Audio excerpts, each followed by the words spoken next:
Gene Wilder made us laugh, wonder, and sometimes cry, all with just a look, a pause, or a perfectly timed joke. But behind his wild hair and gentle smile, there were some truly wonky and surprising facts about this zany genius. Let's step into his world. Gene wasn't always Gene. He was born Jerome Silberman in Milwaukee, Wisconsin.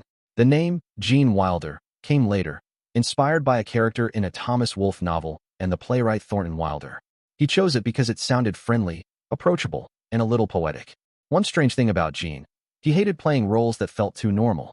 When Mel Brooks offered him the part of the nervous accountant Leo Bloom in The Producers, Gene was worried.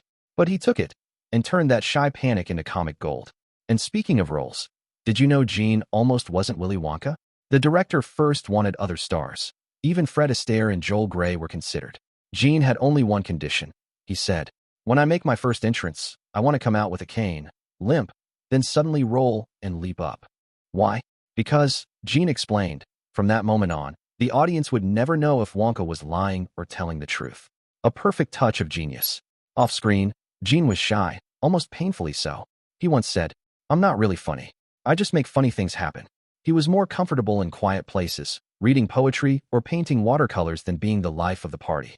But there was another side to him, a deeply caring one.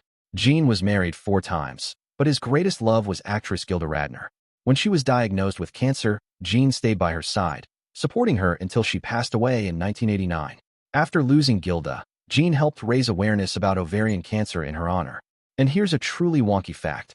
Gene Wilder wrote novels and short stories later in life. His books were gentle, witty, and sometimes a bit melancholy, just like him. In the end, Gene Wilder brought the world laughter without ever needing to shout. His comedy was soft, clever, and full of surprise, a bit like magic.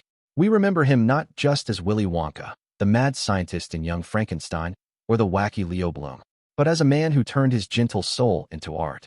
A zany genius, indeed. Thanks for watching. If you love hidden facts about classic Hollywood stars, don't forget to like, comment, and subscribe for more.